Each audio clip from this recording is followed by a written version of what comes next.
a todos los que nos ven y nos oyen a través de nuestros canales de YouTube y Spotify.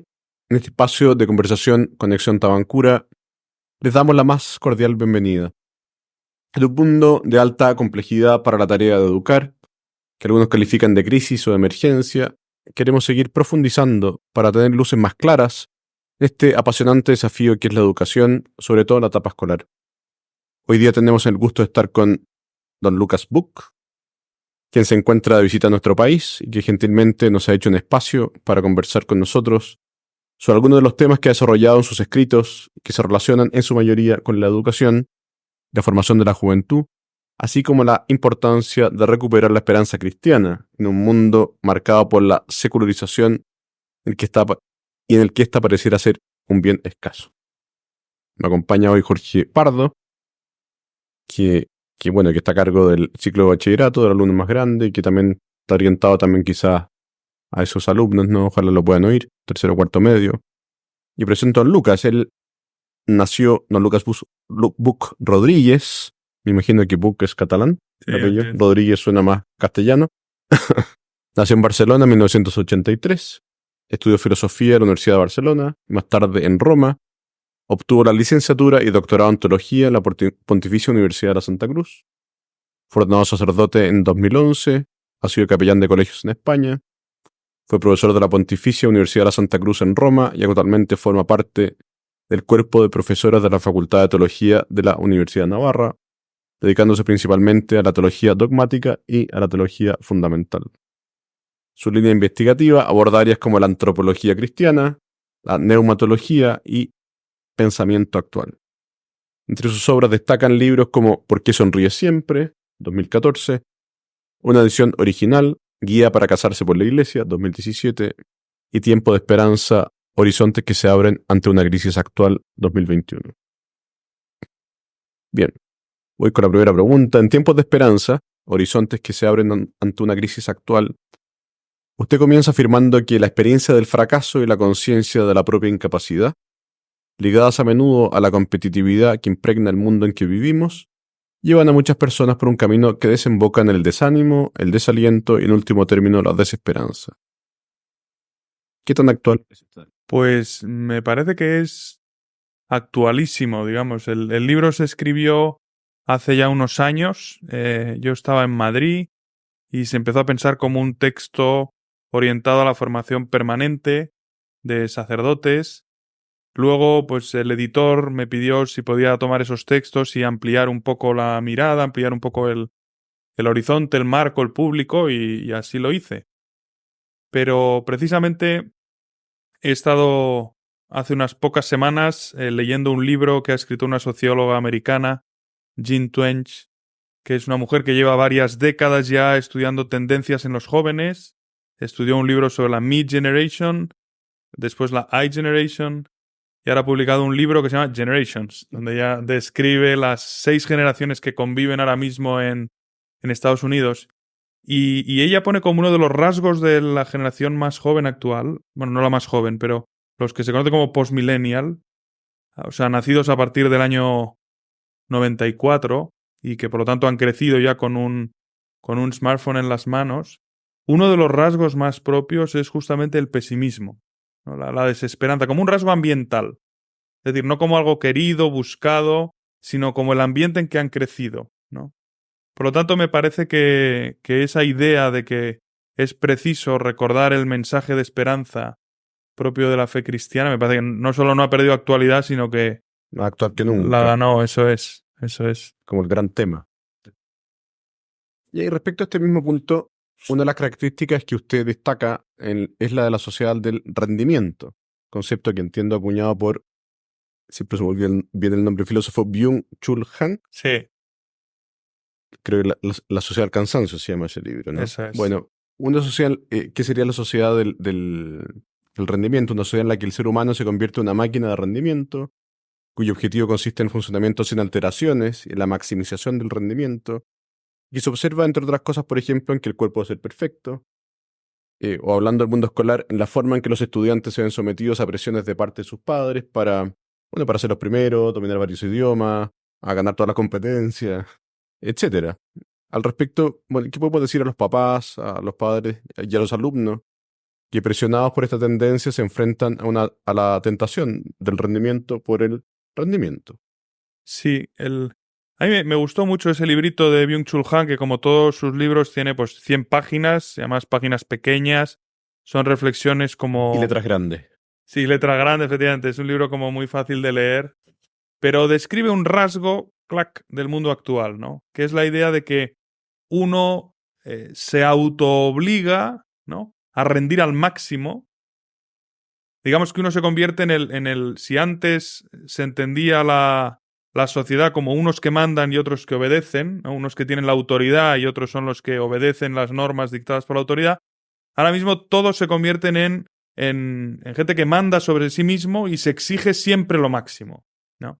Y es muy interesante porque desde una perspectiva cristiana, los últimos papas han insistido justamente en algo muy cercano a esto, en lo que es la respuesta a esta situación, ¿no? Porque en el fondo lo que hay detrás de esa visión del tener que rendir siempre más es la idea de que el ser humano vale en la medida en que lo demuestra. Y lo demuestra en la medida en que rinde, ¿sí? Por lo tanto, yo no tengo un valor de partida, sino que debo demostrar mi valor por mis éxitos, ¿no? Y claro, ese es un mensaje profundamente ateo, en realidad, sin Dios. El mensaje cristiano es... Sí, bueno, en realidad parte de todas esas filosofías de la falta de fundamento, ¿no?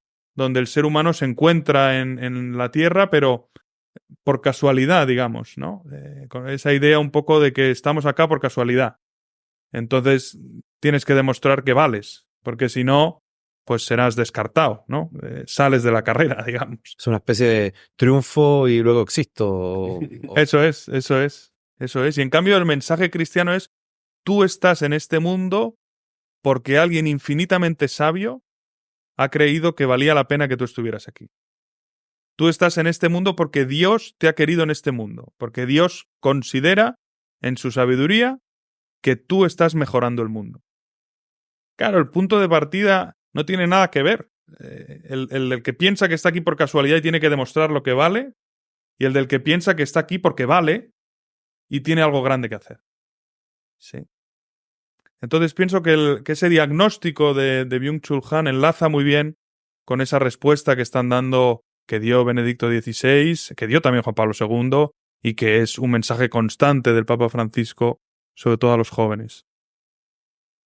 Y complementando la pregunta de Santiago, y a los padres que nos escuchan ahora, ¿cómo ayudar a sus hijos a que no caigan en esta tentación de tengo que triunfar siempre, de que si no estoy en las mejores posiciones, en el número 1 del ranking, no pierdo mi valor, digamos? Claro. Sí, los papás al final educan en un mundo que es en el que viven, ¿no? Y por lo tanto esa mentalidad se la encuentran en el ambiente.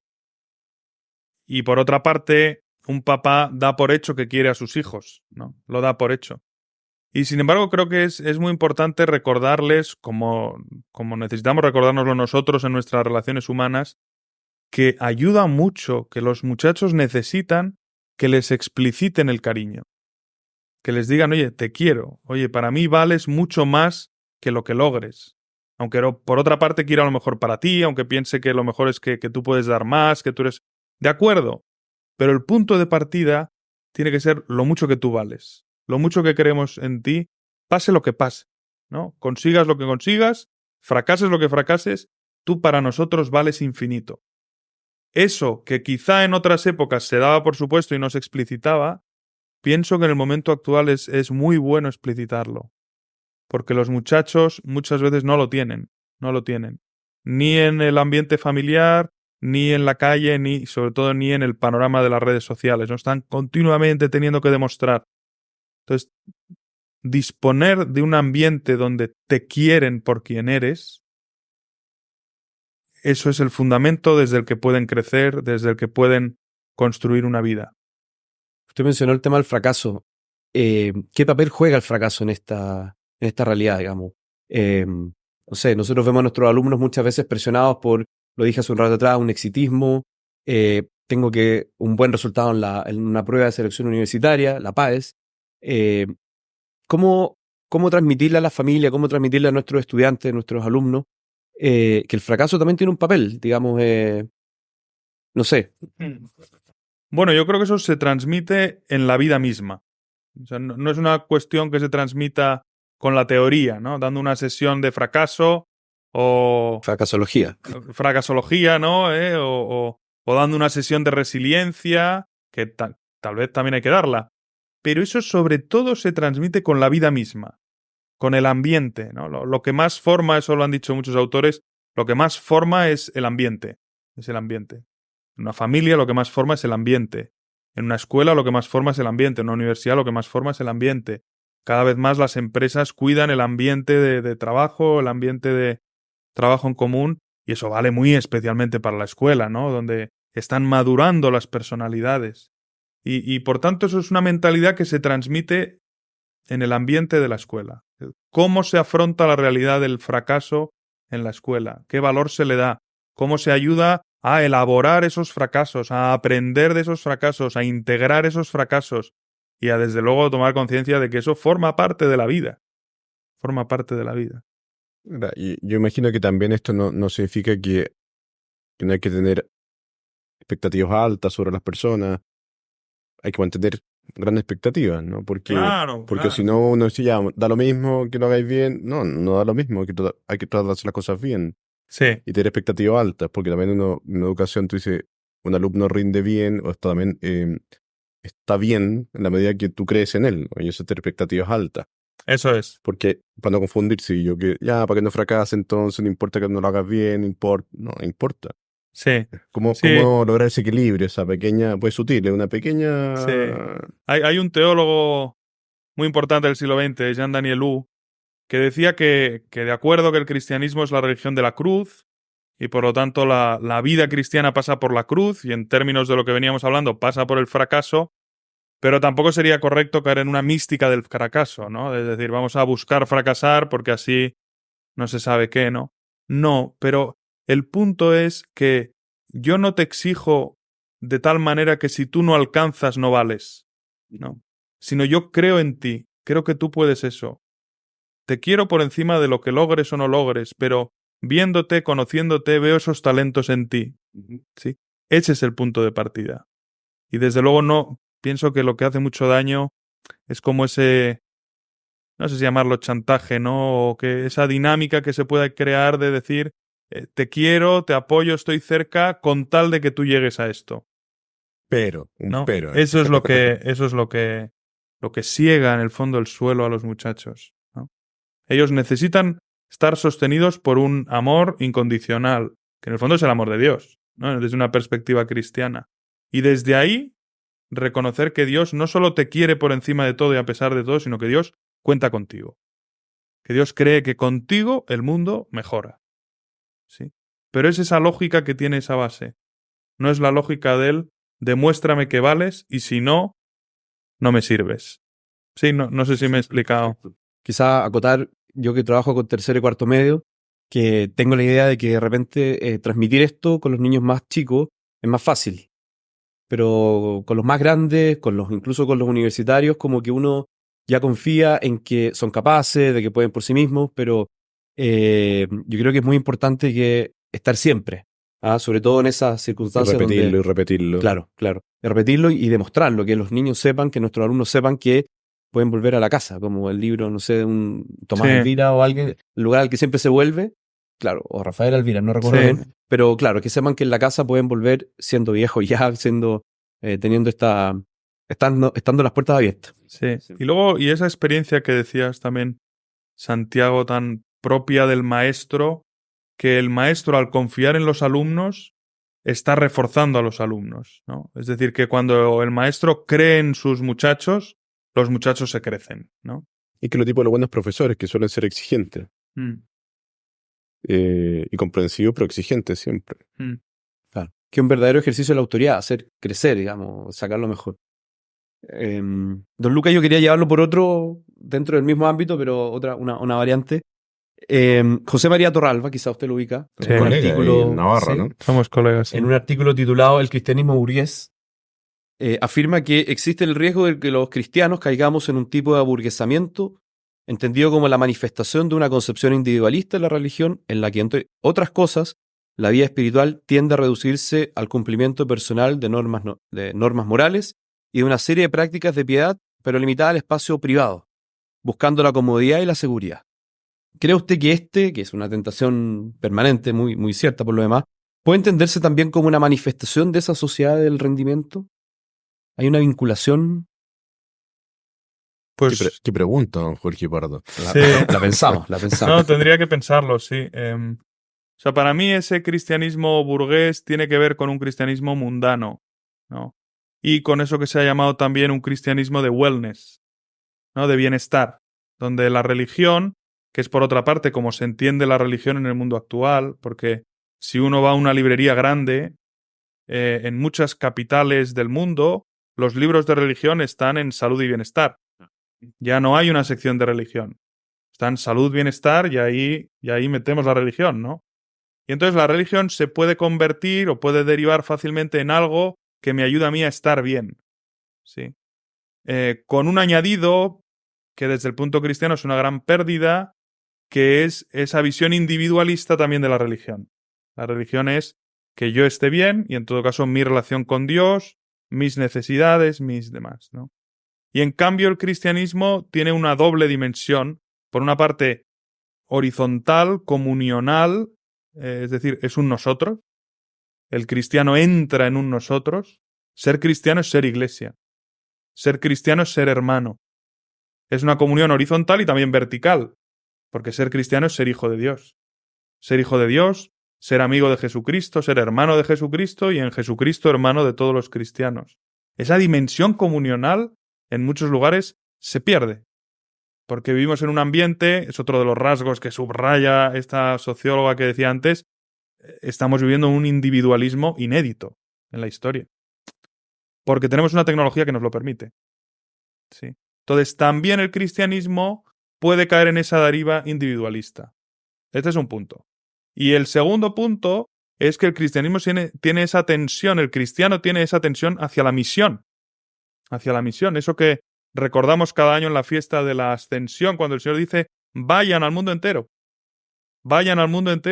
a predicar el Evangelio. Y los discípulos, bueno, la verdad es que los discípulos lo primero que hacen es encerrarse, ¿no? Porque necesitan recibir la fuerza de Dios. Y en la Pentecostés entonces salen. Pero bueno, también son los dos movimientos de la Iglesia, el de la comunión en el nosotros de la Iglesia y el de la misión al mundo entero, ¿no? Creo que el cristianismo burgués es como la antítesis de estas dos dimensiones del cristianismo. Perfecto. Y vinculándolo con algo que dice en el libro Tiempos de Esperanza,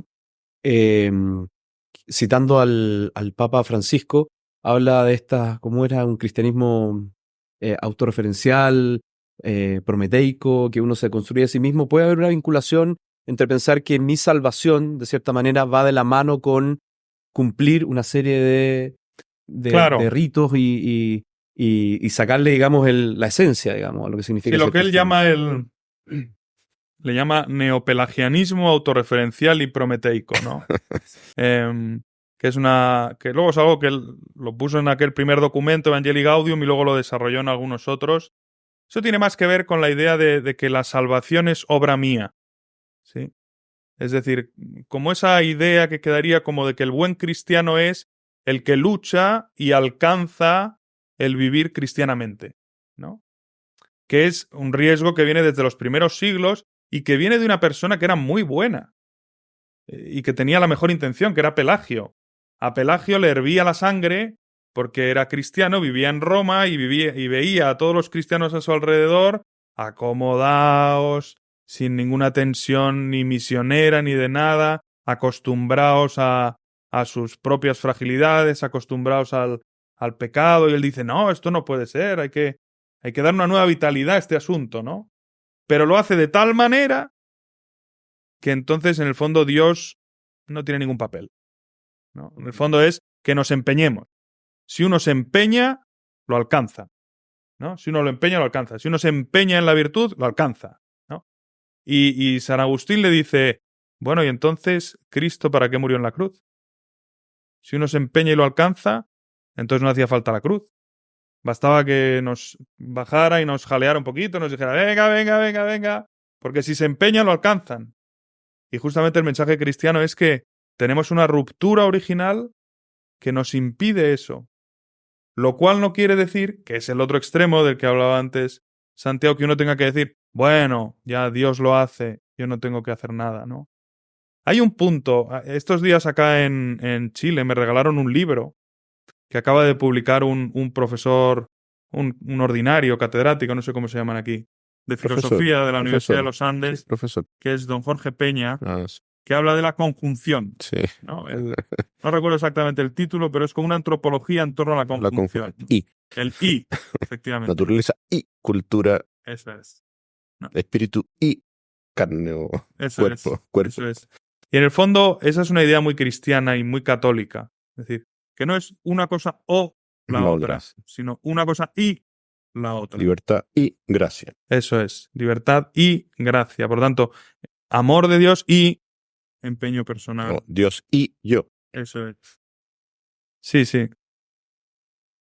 Ante este panorama que hemos mencionado, que usted en el que ha profundizado, el Papa Francisco afirma que esta época es un kairos de misericordia, un tiempo oportuno.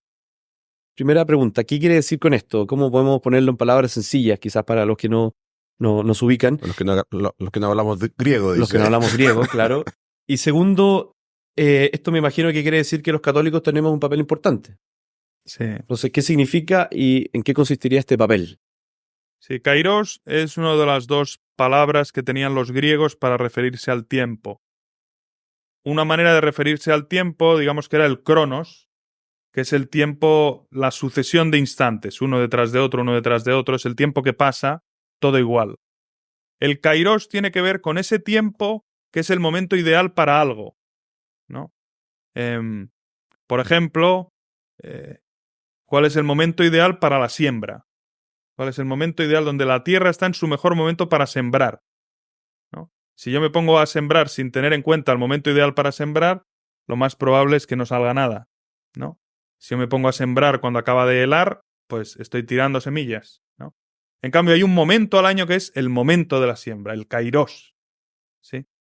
Y entonces se usa también el kairos para indicar la intervención divina o los momentos en que Dios abre la posibilidad de un anuncio o de una acción o qué sé yo.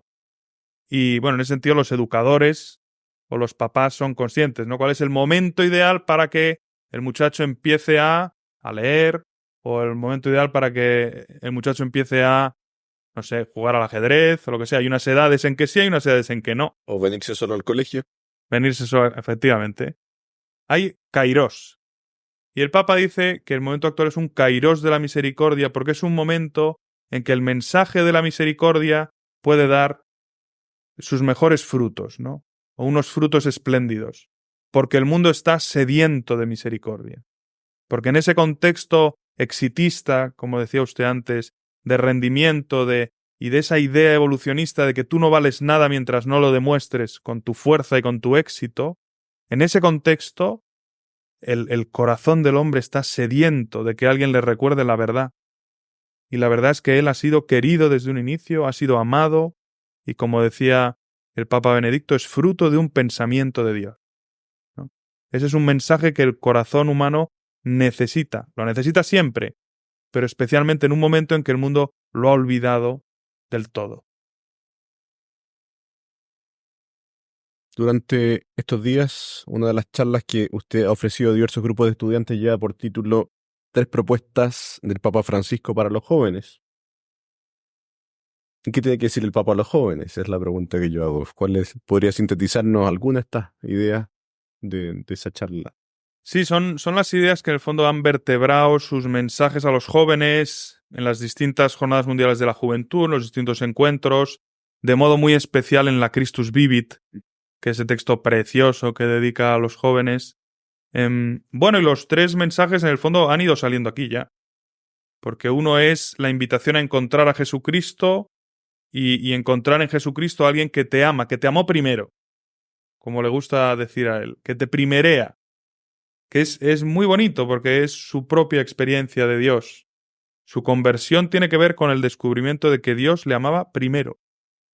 Que él pensaba que era un muchacho bueno, que hacía las cosas bien, que, ¿no? Digamos que estaba en regla con Dios, y de golpe descubre que no, que Dios ya le quería desde mucho antes, ¿no? Y que justamente si él había dado esos pasos es porque Dios le quería desde mucho antes. Ese es el primero.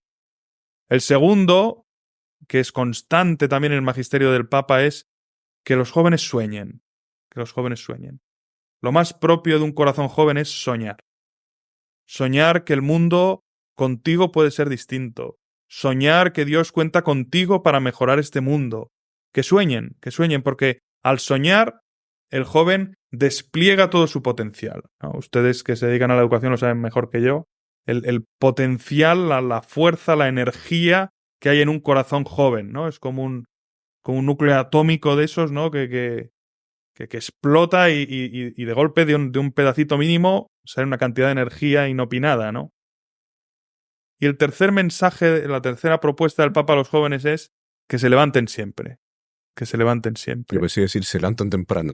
No, también podría ser, Pero él tiene le gusta mucho un canto alpino que repiten los montañeros, ¿no? Y que dicen, en el arte de ascender, el triunfo no está en no caer, sino en no permanecer caídos. Tiene una intervención en la Jornada Mundial de la Juventud de Panamá, donde esto lo dice con una fuerza y con una energía maravillosa. Ahí estuvo Jorge. Jorge no se ha perdido ninguna. Hay que aprovechar. Cracovia, te perdiste. Sí, pero estaba tomando impulso para la siguiente. Eso es. Pero miren. Oiga, yo quisiera llevarlo, Lucas, a otro tema, pero siempre relacionado con sus libros. Según datos recientes, no va a dar cifras específicas, pero según en síntesis, en nuestro país, tanto el número de matrimonios civiles como el de matrimonios por la Iglesia han registrado una importante baja en comparación con años anteriores. No solo por la pandemia, sino que también hay una tendencia a no comprometerse, a no casarse. Fruto, sobre todo, de esta idea que pareciera que es mejor no casarse. O sea, ¿para qué? ¿Qué consejo podría darle usted a aquellos jóvenes, o a aquellos adultos incluso, que quizás comienzan o están vislumbrando esta posibilidad? ¿Qué podríamos decirle a ellos? Yo les recomendaría que pusieran en YouTube el inicio de la película Up, ¿no? Que vean el inicio de la película Up. Y ahí verán cómo se despliega una historia de amor y cómo florecen dos personas en una relación llena de dificultades, llena de incomprensiones, porque son dos personas muy distintas, el marido y la mujer de ese video. Pero verán que esos 7 minutos no les son indiferentes. Y no les son indiferentes porque esa historia que se narra ahí está inscrita en nuestro corazón desde que el ser humano fue creado sobre la Tierra. Y creo que esa es la manera. Esa y el que conozcan a parejas que han vivido un compromiso que ha llenado su existencia de vida, de luz, de alegría, de sentido. Porque este no es un mensaje que se pueda dar en el plano teórico. Es un mensaje que uno necesita ver encarnado. Entre otras cosas porque el mundo en el que vivimos insiste una y otra vez en que el compromiso es imposible e incluso hace daño, porque resta libertad, ¿no? Y nos hemos creído esa historia, digamos, ¿no? Que el compromiso es imposible y por eso necesito ver unos referentes, unas personas que lo han vivido, y que el compromiso hace daño y hace que uno pierda libertad. Y si uno conoce gente que ha vivido un compromiso en el que han florecido los dos, dicen, no, esta es la mejor inversión que yo podía haber hecho con mi libertad. Porque la libertad no es simplemente la capacidad de elegir una cosa u otra, como cuando voy a un restaurante y elijo un arroz o un pescado o un pedazo de carne. Sí, eso es un ejercicio de la libertad. Pero hay otro ejercicio de la libertad que es el de Madre Teresa de Calcuta, el de Martin Luther King, el de gente que ha entregado su vida a una causa que consideraba valiosa. A gente que ha descubierto un tesoro, como dice el Evangelio, y ha vendido todo lo demás para concentrarse en eso. Y eso es libertad, solo que no es libertad de elección. Es una libertad más alta. Es una libertad que lleva al ser humano a una plenitud mucho mayor que la de poder elegir entre carne o pescado. ¿Qué le podríamos decir a una persona que se pregunta, muy bien, yo tengo mi familia, hijos, pero ¿qué me aporta el matrimonio? O sea, ¿por qué? ¿Qué me aporta? O sea, una qué- persona que no esté casada, por dices tú, ejemplo, que tenga hijos, que tiene todo, por ejemplo, porque es una realidad muy común, que le al aporta el menos en nuestro vínculo, el país. compromiso. Exacto, ¿qué me aporta? Bueno, pero si usted me dice que tiene familia y que tiene hijos, a lo mejor ya está casada, de hecho. No, claro, pero en este caso particular no, digamos. O sea, está casada de hecho, Eso es. pero como sacramento, Claro, bueno, habría que ver si es cristiano. en el caso Habría que que lo ver si fuera. es cristiano. Si fuera cristiano, está esa realidad tan bonita de lo que es el matrimonio. Me acuerdo de un sacerdote en Madrid que es muy enfático cuando predica y cuando... Madrileño. Madrileño, pero enfático. Y si no es eso redundancia. Y me acuerdo que decía, el matrimonio es signo. El matrimonio es signo. Como un signo de un parking, por ejemplo, ¿no? Ahí veo la P de parking, aquí es la E, ¿no? De estacionamiento, pero la E no es el estacionamiento. El estacionamiento estará detrás. Pues el matrimonio es signo, como la E es signo. ¿Signo de qué? Signo del amor de Cristo y su Iglesia. Por tanto, el matrimonio es signo del amor más grande. Y la pregunta es, ¿soy yo capaz del amor más grande sin recibirlo de Dios? ¿Soy yo capaz del amor más grande por mis propias fuerzas? ¿No necesito que Dios acompañe este matrimonio, lo llene de su vida y que en nuestra relación brille la gloria, el esplendor del amor de quien ha dado su vida por sus amigos, por su esposa, la Iglesia? Matrimonio es signo. Pero claro, para comprender estas razones, no son razones simplemente útiles o utilitarias, ¿no? Creo que es preciso un camino de fe, un camino de oración, de ir comprendiendo lo que decíamos antes, lo que significa que Dios me ha amado antes hasta entregarse a la muerte por mí, ¿no? Y entonces me dice, tú puedes vivir ese mismo amor. Tú puedes ser en medio de este mundo un signo de ese mismo amor. Uno de los libros que ha escrito lleva por título ¿Por qué sonríe siempre? Y en él, a través de la vida de tres mujeres, María de Villota, Chiara Corbella y Sophie Scholl, aborda la importancia de la felicidad y de la sonrisa. En un mundo como el que hemos descrito a lo largo de esta conversación, sobre todo al principio, ¿podemos seguir hablando de la felicidad? ¿Qué le diría a aquellos que, consumidos por el pesimismo, tienden a olvidar la importancia de sonreír y aspirar a la felicidad? Bueno, ese libro, la verdad es que es el primero que escribí después de la tesis doctoral. La tesis doctoral quizá no ha sido un éxito de ventas, ¿verdad? Ni de lectores, lógicamente. Pero ese libro lo escribía al llegar a Madrid y empezar a dedicarme a la pastoral con gente joven. Yo venía de Roma, también había trabajado con gente joven, pero digamos que ahí fue una cosa mucho más intensiva. Yo era capellán de un colegio de niñas en Madrid, de Aldeafuente, y me di cuenta cómo estaba en el ambiente la idea de que depender de otros es malo. Depender de otros en el fondo sería como un signo de haber fracasado. Uno tendría que ser capaz de salir adelante por sí mismo, uno tendría que ser capaz de alcanzar sus sueños, como decíamos antes, por sí mismo, y el depender de otros, el pedir ayuda, el tener un apoyo, en el fondo se veía como algo malo, como algo que habría que evitar. Y entonces me encontré con estas tres historias, que en el fondo me fueron dadas, se puede decir, ¿no? Porque fue un libro muy llevado por la providencia y por la vida misma.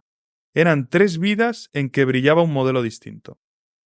Tres vidas en que de maneras distintas, en un caso el de María de Villota, como una mujer con un empuje enorme, con un proyecto vital muy exigente, que era ser piloto de Fórmula 1, que ve cómo todo eso se desmorona y sin embargo no solo no se hunde, sino que descubre una nueva dimensión en su vida que le hace vivir una existencia inesperada, pero que ella dice, bueno, es que estoy viviendo cosas que no había vivido nunca, ¿no?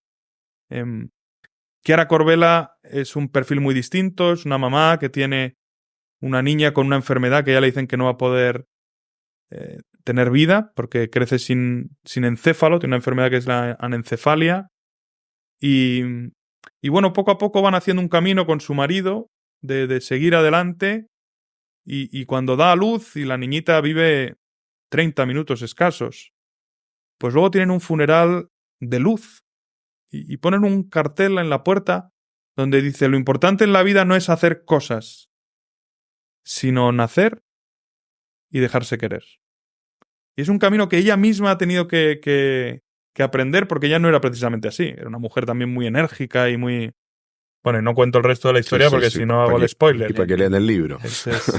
Y luego Sophie Scholl, que tiene esa historia impresionante, ¿no? De resistencia al régimen. Contra el régimen de Hitler, pero a la vez una resistencia no individual o autosuficiente, sino apoyada en la amistad, ¿no? Un grupo de amigos que unidos dicen: Alemania no puede ir por este camino.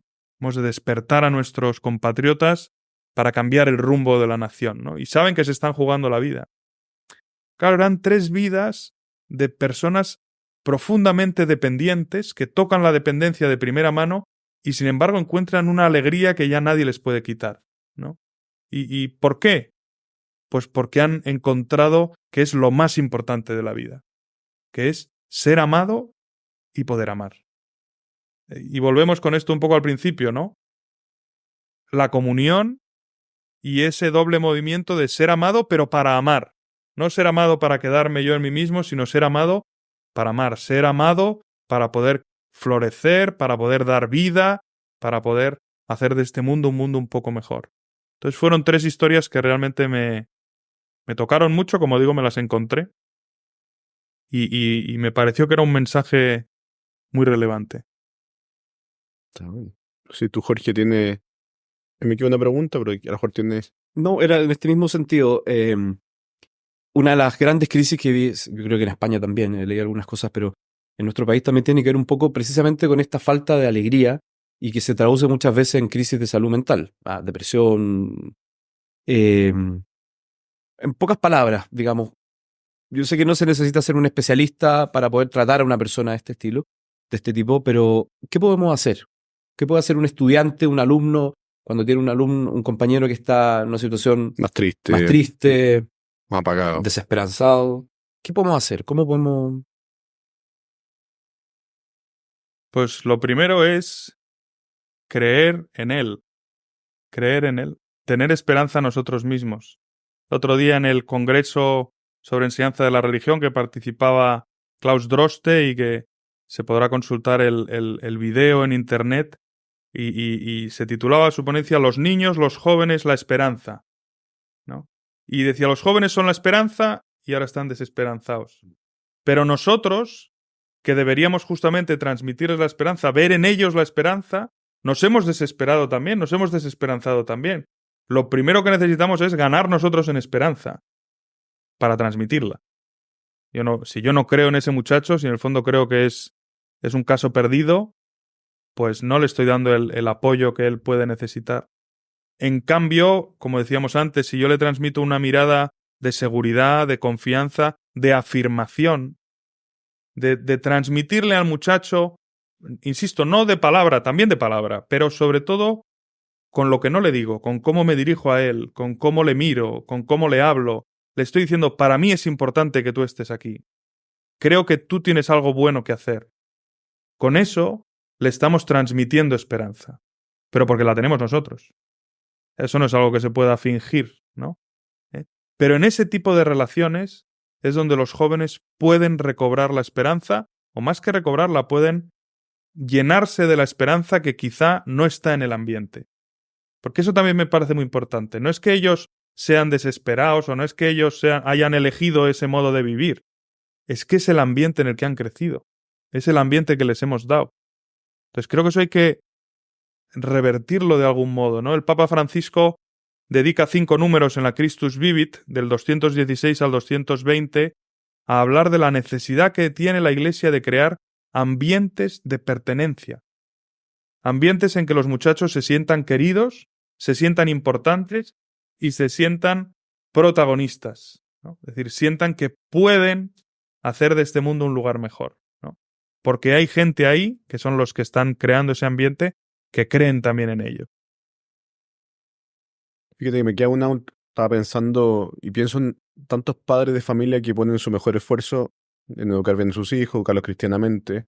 Y claro, uno ha visto en los últimos años que la correa de transmisión de la fe está más complicada, ¿no? Por el ambiente. ¿Qué decirle a esos papás? ¿O cuál es la clave principal para que efectivamente... Yo sé que no hay una receta acá para transmitir la fe, pero ¿cuál considera usted que es como lo que no puede faltar en una familia? Supongo que la esperanza, pero... No, no sé si... pero es un problema que muchos papás y sufren mucho, ¿no? Porque ven que su hijo quizás no va a misa el domingo, deja de ir a misa el domingo, no se casa, o tiene un ateísmo, no, quizás, pero un agnosticismo práctico que es todo lo contrario que ellos soñaron Mm. cuando ese niño lo bautizaron, lo llevaron a un colegio católico, una familia que es católica. ¿Qué decirle a esos padres? Que sé que no son pocos hoy en día, lamentablemente. Bueno, aquí la casuística podría ser Sí, sí, infinita, ¿no? sí, sí. Mira, por un lado, hay un dibujo de estos, una viñeta, no sé cómo se llaman aquí, de esto que aparece en los periódicos, en que aparecían una mamá con su hijita y otra mamá con su hijita sentados en un banco, y estaba una mamá con su hijita leyendo un libro y otra mamá con su hijita con un teléfono móvil, y la mamá que está con el teléfono móvil le pregunta a la mamá que está con el libro, ¿cómo haces tú para que tu hija lea? ¿No? Y ya está, se explica por sí mismo, ¿no? Pues leer. Y hay un punto que forma parte de la realidad humana, que es que la vida se transmite con vida. Esa frase que utilizaba George Steiner en el libro Lecciones de los Maestros, la vida se transmite con vida.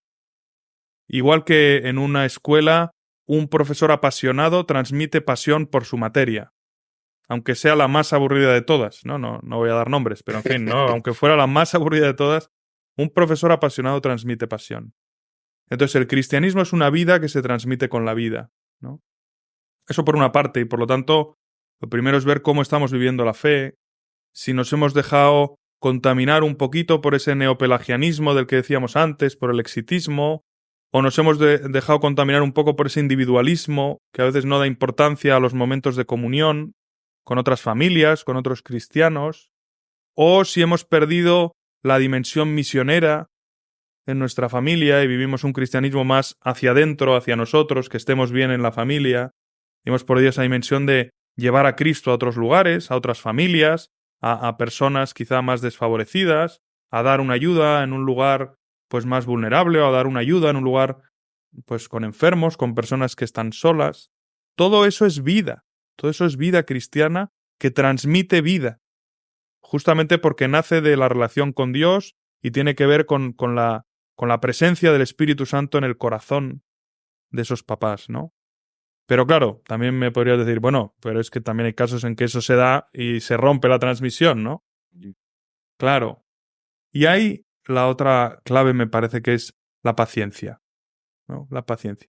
Hay un librito que es una fábula que habla justamente de eso, que se titula El hombre que plantaba árboles, de Jean Genot, un escritor francés, y habla de un hombre que vivía en una zona más bien desértica, más bien, sí, con poca vegetación, que se empeña en plantar árboles. Y simplemente pasa el día caminando por los campos, echando pues unas bellotas, ¿no? Haciendo un agujerito y plantando una bellota, haciendo un agujerito y plantando una bellota, ¿no?